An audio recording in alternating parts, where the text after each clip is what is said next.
শেখ আইছে বলে বেচছে।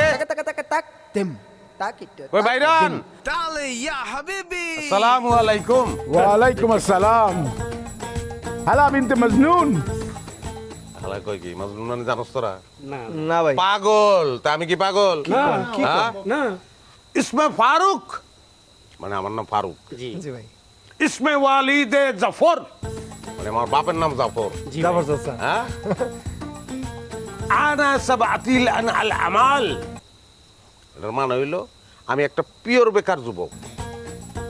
উরিদু আন আযহাব ইলা সৌদিয়া মানে আমি সৌদি আরবে যাইতে চাই।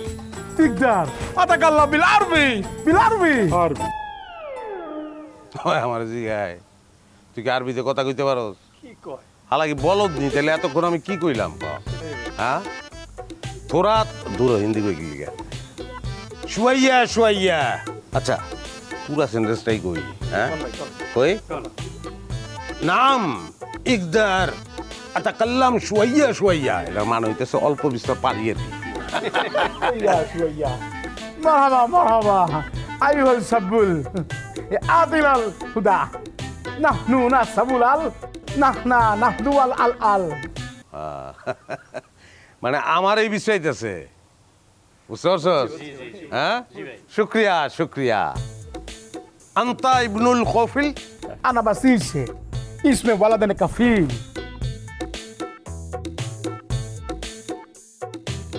كيف تتكلم عربي؟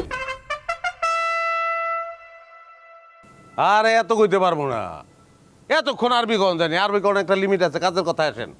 হাল কাইফা আমাল। كيف علمت عربيك؟ এই তুমি আরবি জানো কেমনে কও? ওটা এটা যে বাংলা কথা কয়। হ্যাঁ, কেডা এটা?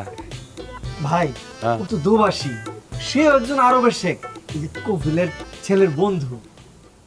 হয় বেটা, বাঙালি আবার আরবি সে কয় কেমনে? হ্যাঁ, আর যদি দোবাসী হইতো তাহলে এতক্ষণ ধরে মুখে তালা বানিয়ে রাখছে কি লিগা? হ্যাঁ, বাংলা কইতে কি পয়সা লাগে নাকি? আরে ভাই পয়সা লাগে না, আমি দুবাই শেখ, বাঙালি, 20 বছর ধরে দুবাইতে থাকি, ব্যবসা করি। বাসি শেখ হলো আমার ব্যবসায়িক পার্টনার। কিন্তু তার আগে কও তো তুমি এই আরবি জানো কেমনে? আরে আরবি জানা কঠিন নাকি? এই সময় আমি 6 মাসের কোর্স করছিলাম। হ্যাঁ, আরবি স্পোকেন কোর্স। ওইভাবে জানি। তার কারণ আছে, কারণ আমি আসলে আমার জন্ম হয়েছে সৌদি আরব যাওয়ার লিগা। আমার লক্ষ্যই একটা, যে সৌদি আরব যাবো, অনেক গিয়ে ব্যবসা করবো অথবা চাকরি করবো, টাকা পয়সা ইনকাম করবো, এই আর কি। ও, কোনো সমস্যা নাই, কোনো সমস্যা নাই। আমরা যেহেতু এসে পড়ছি, সৌদি আরব যাওয়াও হবে, ব্যবসাও হবে। কোন কি বল, ব্যবসা হইব? হ্যাঁ। আমি তো ব্যবসারই পোলা। কি ব্যবসা কোন তো? সান্ডার ব্যবসা। তোমাদের এলাকায় আস্তে আস্তে দেখলাম অনেক জঙ্গল, নিশ্চয়ই এখানে ভালো সান্ডা পাওয়া যাবে। যাও কিছু সান্ডা ধরে নিয়ে আসো, আমাদের শেখের আবার সান্ডার বিরিয়ানি খুব পছন্দ। ষান্ডা ভাই, সেটা তো মরুভূমির প্রাণী। ভাই আমগো জঙ্গলে কি ষান্ডা পাওয়া যাইবো?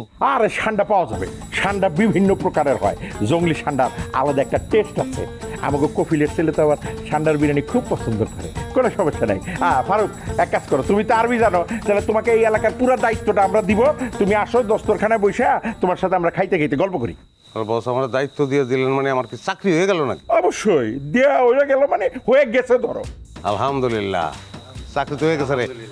আচ্ছা এখন তোরা ই কর, তোরা জঙ্গলে ঢুকে পর, গিয়ে ঠান্ডা পিছা। ও হরিদাস কাকার বাড়ির পিছনে যে জঙ্গলটা আছে না, ওখানে অবশ্যই যাবি। আমার মনে হয় আমি অনেক দেখছিলাম, গাইছা ঠান্ডা পাইতে পারো সেই জায়গায়। ঠিক আছে ভাই। ঠিক আছে ভাই, যেইভাবে হোক ঠান্ডা আমি জোগাড় করবই। যাও, যত ঠান্ডা তত টাকা, যাও।